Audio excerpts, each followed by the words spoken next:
तो सभी को नमस्ते। आज विशेष रूप से उपस्थित श्री नंद प्रेमचंद जी, उदय खर्डेकर जी, हमारे युवा लेखक केदार फाल्के जी और आयुष जी और उपस्थित सभी। तो सबसे पहले आज जो एक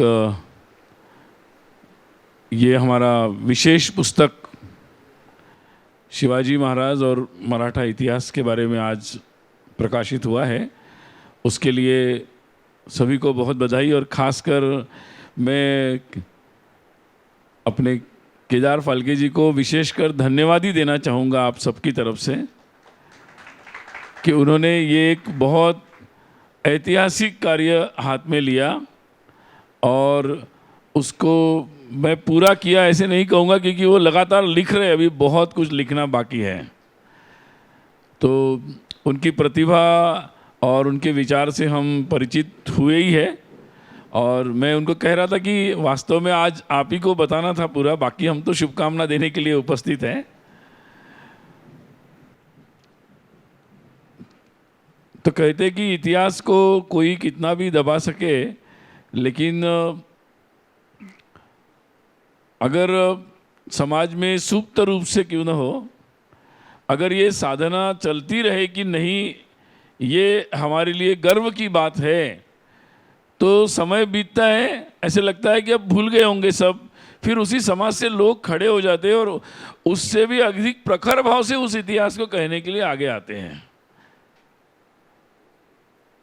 मुझे लगता है कि अभी केदार जैसे एक युवक को पुणे शहर में, जहाँ देश भर से लोग पढ़ने के लिए जाते हैं, पता नहीं क्या क्या पढ़ते हैं, उस पुणे में रहकर केदार के मन में ये सब बातें आना और उन्होंने जिस लगन से ये काम किया, मैं तो जानता हूँ कि पुणे में जिस तरीके से वो लगे हैं और देश भर में, दुनिया भर में जहाँ भी कोई ऐसी सामग्री मिलती है तो कितने सारे पेजेस वो पढ़ते हैं, उसके बाद एक कमेंट एंट्री मिलती है और उस पर फिर हम लोगों को पूरे इतिहास की एक बात पता लगती है। तो ये बहुत ही एक कठिन ऐसा कार्य है, लेकिन पूरी लगन के साथ वो लगातार लगे हैं।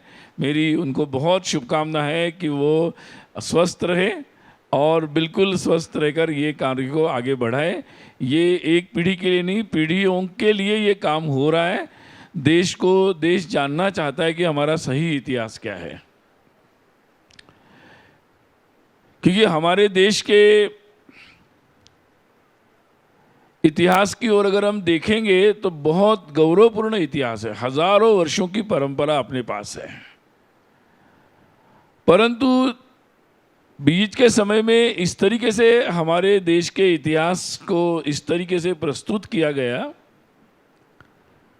कि इतिहास पढ़ना ही पीछे जाना है, ऐसा मानने लगे लोग। भाई 21वीं सेंचुरी चल रही है, आप इतिहास की बात क्यों कर रहे हो, ऐसे भी पूछने वाले लोग हैं। लेकिन शायद उनको ये बात समझ में नहीं आती। अगर हमें कोई बीमारी हो जाए, डॉक्टर के पास पहुंच जाए, तो सबसे पहले डॉक्टर आपको हिस्ट्री पूछता है, और जो doctor without knowing your history आपको जज करता है और ट्रीटमेंट देता है, जनरली उससे ट्रीटमेंट से पेशेंट का बुरा हाल ही होता है। हमारे देश के साथ भी कई लोगों ने ऐसे नए नए फॉर्मूले और उपाय दिए बिना हमको समझे कि हम क्या है, हमारा इतिहास क्या है, हमारी संस्कृति क्या है, हमारा प्रतीक क्या है, कौन से विषय हमारे स्वाभिमान के हैं, किन बातों पर हमारा समाज का हजारों वर्षों का जो ये कार्य है वो किस पर आधारित है। इसको समझे बिना ही हमें मॉडर्न बनाने के चक्कर में ऐसी ट्रीटमेंट्स हम लोगों को दी है, जिसके कारण बहुत सारी समस्याएं आज पिछले कुछ सालों से हमारा ये पूरा समाज उससे पीड़ित हुआ है। और इसीलिए उस पीड़ा से मुक्त होने के लिए निश्चित रूप से ठीक है, आर्टिफिशियल इंटेलिजेंस चाहिए, लेकिन ह्यूमन इंटेलिजेंस की बहुत ज़्यादा ज़रूरत है। कहीं ना कहीं उस ह्यूमन इंटेलिजेंस में ही वायरस आया हुआ है, और मुझे लगता है कि उस ह्यूमन इंटेलिजेंस में जो वायरस आया है उसको दूर करने के लिए इतिहास का सही चित्र सामने आना आवश्यक है। यानी his book will serve as anti virus, और इसलिए ये बहुत इंपॉर्टेंट कार्य है। हमारे देश का ये ब्रिटिश काल में, मुगल काल में हमारे इतिहास पर भी आघात हुआ। मुगल आए या उनके पहले जितने भी आक्रमक आए, उन्होंने, उनका ये आक्रमण इतना, केवल हमारे कई बार कई इतिहासकार उसको दिखाते कि वो केवल लूट करने आए थे, लेकिन केवल लूट करने नहीं आए थे। लूट के साथ साथ जो एक ऐसा उद्देश्य लेकर आए थे कि जिसमें हमारे देश का जो स्वाभिमान के बिंदु है, जिस पर हम लोग चलते हैं, उसी को नष्ट करने की प्रक्रिया भी उन्होंने चलाई थी। अन्यथा नालंदा को तोड़ने की क्या जरूरत थी? क्योंकि वो जानते थे कि कोई भी राष्ट्र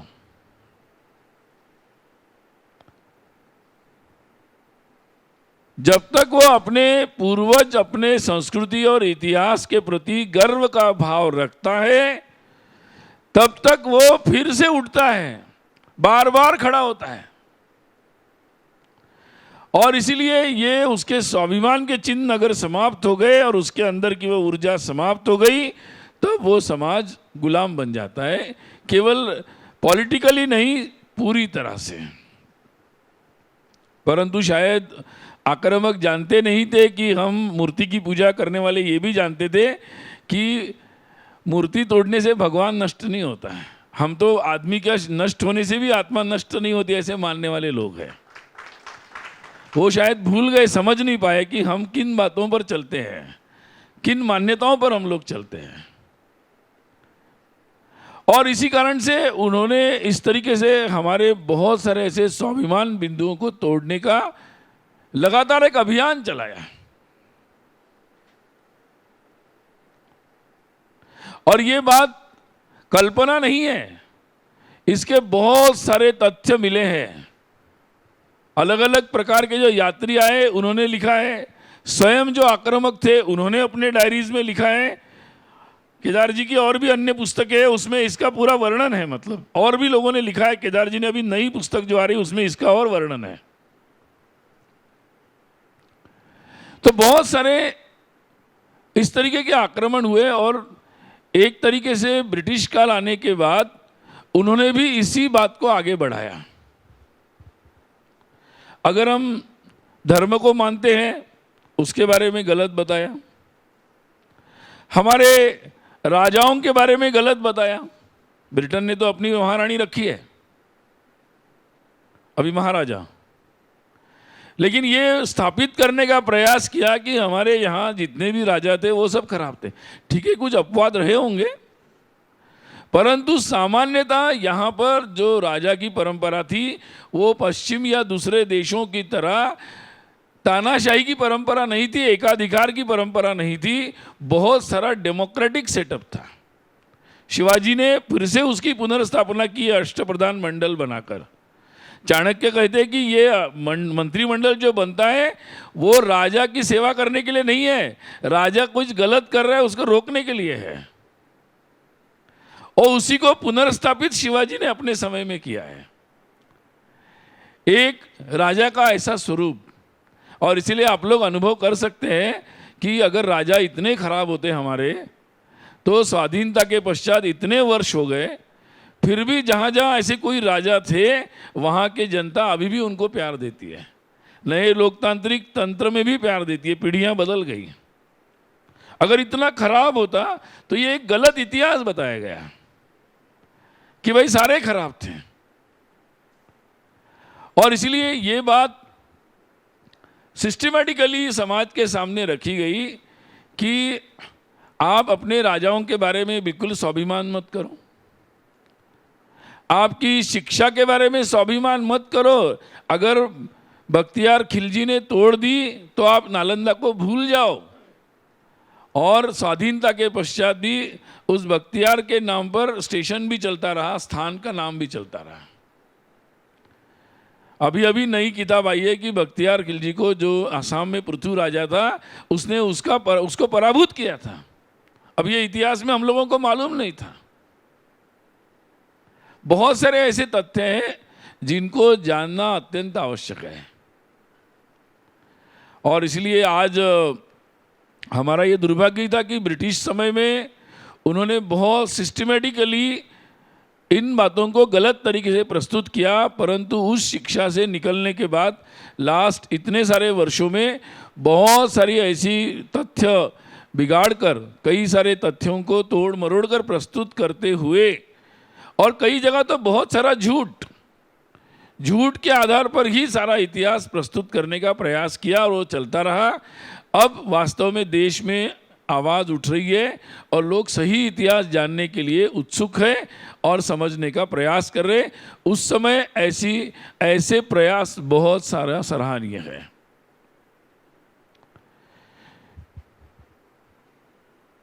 जहां बहुत सारे लोग ये मानना प्रारंभ कर दिए थे कि ऐसा शासन जो आया है उसके सामने हमारा धर्म भी कमज़ोर है, हमारी तलवार भी कमज़ोर है, हमारे राजा भी कमज़ोर है और हम समाज के नाते भी कमज़ोर है, ऐसा मानने का एक प्रयास पूरे देश में प्रारंभ हो गया था और बहुत सारे लोग ऐसा मान रहे थे। अगर शिवाजी के समय, शिव काल के पूर्व के काल का वर्णन देखेंगे तो इसी तरीके का वर्णन मिलता है। केवल महाराष्ट्र में नहीं, पूरे देश भर में ऐसा अनुभव में आता है कि जैसे कि ये कभी जाएगा ही नहीं, ये रात जो है वो कभी समाप्त ही नहीं होगी। इसलिए शिवाजी का जो उदय है वो बहुत महत्वपूर्ण है। वो कोई परंपरा से मिला हुआ राज्य नहीं है। उन्होंने जहां बिल्कुल कुछ नहीं है उस परिस्थिति में चुनौती दी है, चैलेंज किया है, और समाज के सामान्य वर्ग से लोगों को लेकर एक नया संकल्प लिया है। ये इसलिए महत्वपूर्ण है कि किसी भी परिस्थिति में आज भी किसी भी आतताई से डरने की जरूरत नहीं। अपनी स्वयं की ऊर्जा, अपने स्वयं की शक्ति पर भय, हमें हिम्मत रखनी चाहिए। भारत के लोगों को डरने की आवश्यकता ही नहीं है। इसलिए शिवाजी का स्मरण, उनका ये कार्य हमें उस भय से मुक्ति दे सकता है। मुझे लगता है जिसकी जितनी उस समय आवश्यकता थी, हर समय उसकी आवश्यकता है। और इसलिए लगातार शिवाजी के राज्य को हम देखते हैं तो उन्होंने उस परिस्थिति में सामान्य लोगों को लिया। शिवाजी का जो राज्य है, आज ये तुलना होना आवश्यक है। जहाँ कई लोग लिखते हैं कि औरंगजेब का राज्य भी अच्छा था, बाबर का भी अच्छा था, हुमायूं का भी अच्छा था, बहुत सारी बातें लिखते हैं, लिखी हुई है इतिहास में। ये बात समझना आवश्यक है कि ऐसा राज्य जब देश में होता है तो वो वास्तव में किस तरीके से देश, धर्म, समाज, हमारी परंपराएं इसको खंडित करता है। वो आज की आधुनिक जिसको हम बोलते हैं उस जीवन मूल्यों के दृष्टि से अगर देखा जाए तब भी बहुत विपरीत है। और अगर हम शिवाजी का राज्य देखते हैं तो वो शिवाजी का राज्य वास्तव में कल्याणकारी राज्य है। लोक कल्याण की बात करता है, न्याय की बात करता है, और उस अपने समय में वो मॉडर्न है, नई व्यवस्थाओं को लाता है, नई व्यवस्थाओं की हिम्मत रखता है लाने की। भाषा शुद्धि का भी आग्रह है, यानी जिसको हम स्व कह सकते हैं, उस स्व का आग्रह उस शिवाजी के उस कार्य में हमको देखने में मिलता है। और इसलिए शिवाजी और उसके पश्चात जो भारत में जो दूर दूर तक मुगलों का राज्य या उनके साथियों का राज्य फैला हुआ था, उसकी नींव उखाड़ने का काम इस राज्य ने किया था। इसलिए बहुत महत्वपूर्ण है। और इसकी परंपरा ये लोक परंपरा जैसी है, क्योंकि सब लोग, सभी प्रकार के लोगों का उसमें सहभाग था। वो एक व्यवस्था थी न्याय की।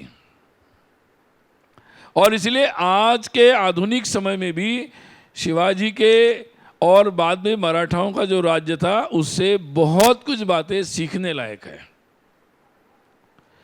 आज के हमारे तंत्र में बहुत सारी बातें हम बाहर से ही ले रहे हैं। कोई भी व्यवस्था बनानी है तो मॉडर्निटी के नाम पर हम वो दूसरी तरफ ही देख रहे हैं। परंतु जिसको हम एक अच्छी गवर्नेंस प्रैक्टिस बोल सकते हैं, लोक कल्याण की अच्छी व्यवस्था बोल सकते हैं, उसका उदाहरण दूर नहीं, बिल्कुल अपने इतिहास में, नजदीक के नोन इतिहास में उपलब्ध है। और वो हमारे लिए एलियन नहीं है कि हम जानते नहीं, हमारे से वो जुड़ता नहीं है, ऐसा नहीं है। वो बिल्कुल हमारा मन, हमारा समाज, हमारी आत्मा, हमारी प्रकृति, हमारी संस्कृति से मिलता जुलता है। इसमें अपने आप में एक पोटेंशियल है कि जो आधुनिक समय की जो चुनौतियां और आवश्यकता है, उसको भी ठीक तरीके से ध्यान दे सकता है।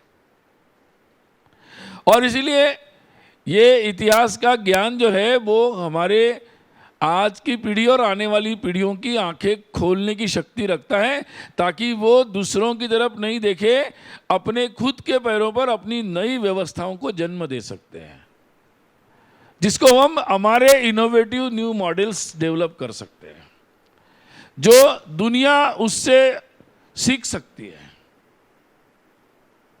आज मुझे लगता है कि इसकी बहुत ज़्यादा आवश्यकता है।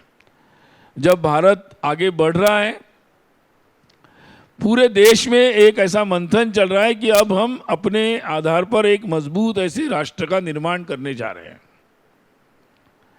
जहां जहां हम पीछे रह गए उसमें आगे बढ़ रहे हैं। जहां जहां कोई आत्ताई शक्ति है, उसको उसका बंदोबस्त करने का लगातार ठोस प्रयास हो रहा है। पूरा समाज उसके लिए खड़ा हो रहा है। हमारे देश की शिक्षा व्यवस्था, समाज की व्यवस्था, न्याय की व्यवस्था, सारी व्यवस्थाओं में परिवर्तन की बात चल रही है। मुझे लगता है कि हमें मुड़कर उन सारी व्यवस्थाओं की तरफ देखने की जरूरत है कि वो व्यवस्थाएं कैसी थी जिन्होंने उन आतताइयों के भय से भारत को मुक्त किया और एक नई लोक कल्याण की व्यवस्थाओं को बनाया।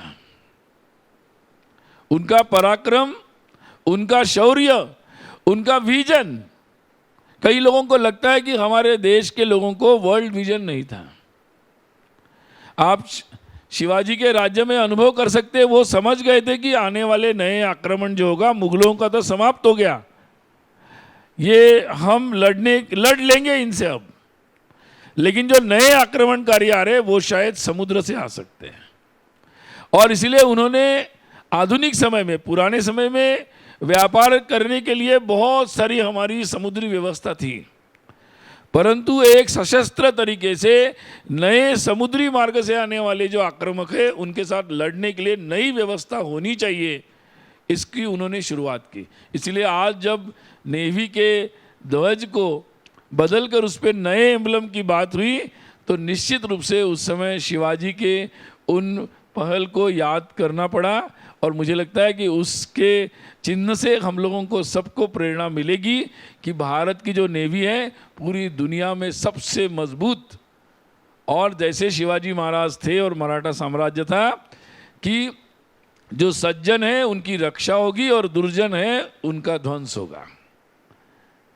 ये जो उनका मंत्र था, अपना तानाशाही स्थापित करने के लिए नहीं था, तो न्याय को स्थापित करने के लिए था। यही अपनी हिंदू परंपरा है, यही भगवान राम की परंपरा है। तो मुझे लगता है कि इसलिए आज आधुनिक समय में इस बात की तरफ जो अनुल्लेख हुआ है कि कैसे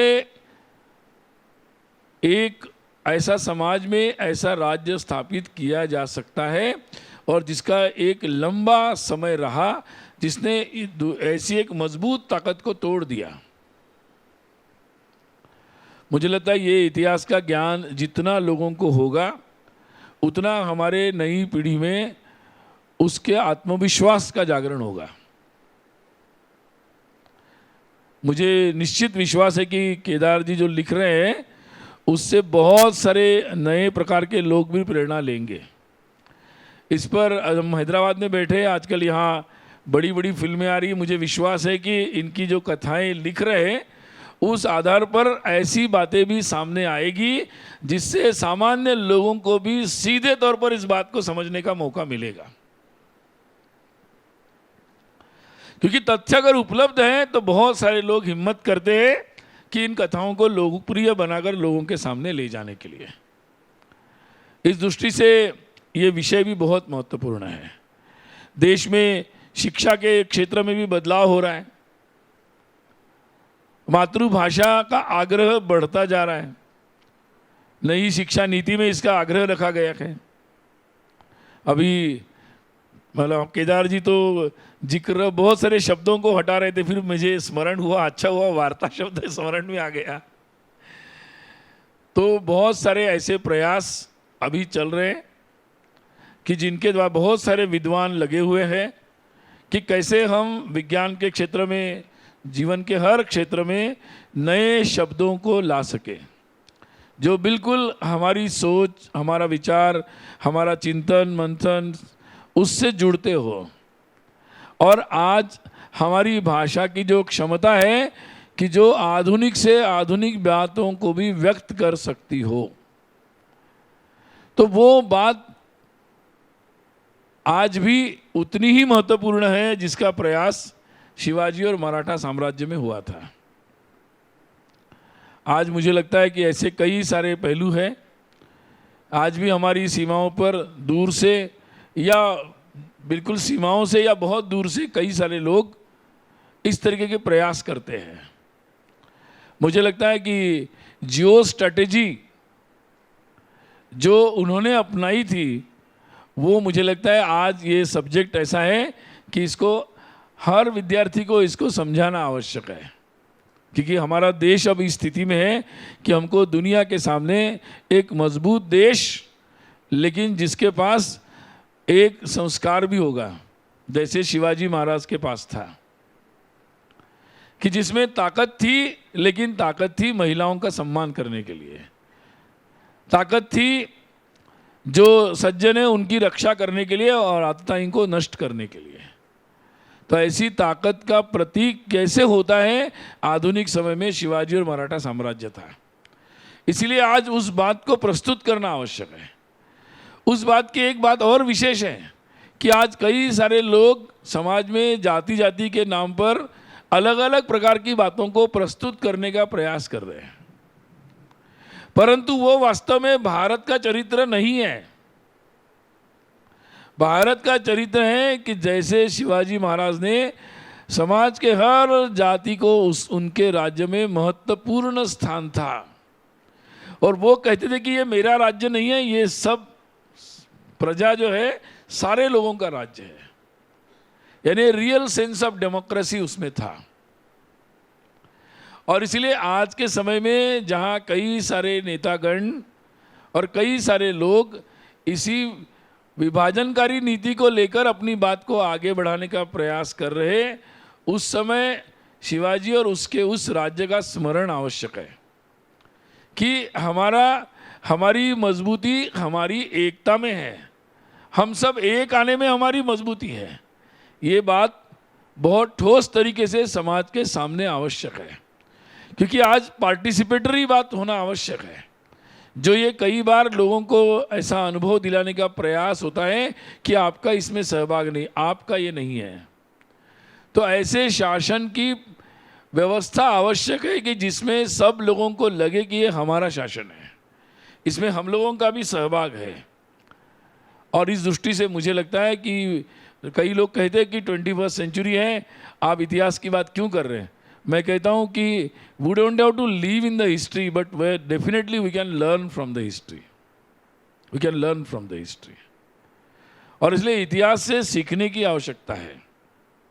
आज वो बातें जितनी भी हम लाएंगे और जितना भी ये कोर्स करेक्शन होगा इतिहास में, तो उससे हमारे निर्णय प्रभावित होंगे, हमारी नीतियां प्रभावित होगी और उसके आधार पर हमारा भविष्य भी प्रभावित होता है। क्योंकि इतिहास का ज्ञान कमजोर हो गया तो हमारे नीतियों में भी उसका असर पड़ा,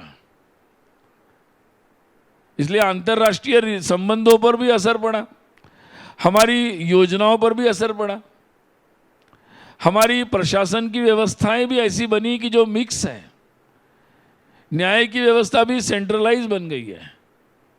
बहुत सारे ऐसे विषय हैं कि इस इतिहास से समझकर हमारी आज की व्यवस्थाओं को अपने समाज की आवश्यकताओं के अनुकूल हम व्यवस्था परिवर्तन कर सकते हैं। इसलिए समाज में जो गलत नैरेटिव कथनम जो प्रस्तुत हुआ है उसको सही करना और उसके आधार पर जो व्यवस्थाएं हमारी गलत तरीके से बनी हैं उन व्यवस्थाओं में उचित परिवर्तन करना, ये आज ऐसे भारत की आवश्यकता है जो आने वाले समय में निरंतर आगे बढ़ता जा रहा है और पूरे दुनिया का, विश्व को ऐसा एक उदाहरण प्रस्तुत करना है हम लोगों को। हमारी महत्वाकांक्षा केवल हमारा चल जाए ऐसी नहीं होना चाहिए, पूरी दुनिया में हम इतने मजबूत हो कि पूरी दुनिया में कहीं अन्याय नहीं होना चाहिए। ऐसा राम भगवान श्री राम का, शिवाजी का राज्य, वैसा राज्य यहाँ स्थापित हो, ये हमारी कल्पना है। और इसलिए इस दृष्टि से मुझे लगता है कि बहुत महत्वपूर्ण कार्य है कि तथ्यों के साथ, जिसको आज की एकेडमिक भाषा में बिल्कुल शुद्ध रूप से जो गलत तथ्य है उनको चैलेंज करना और जो सही है उसको बिल्कुल तथ्यों के साथ प्रस्तुत करना, तो ये एक महत्वपूर्ण कार्य आज आवश्यक है। ये राष्ट्रीय कार्य मैं मानता हूँ, उस राष्ट्रीय कार्य में सभी लोग लगे हैं। केदार फाल्के जी ने उस दृष्टि से बहुत महत्वपूर्ण कार्य किया है। मैं पुनः एक बार उनको बहुत शुभकामना, बधाई देता हूँ और भारत माता की जय।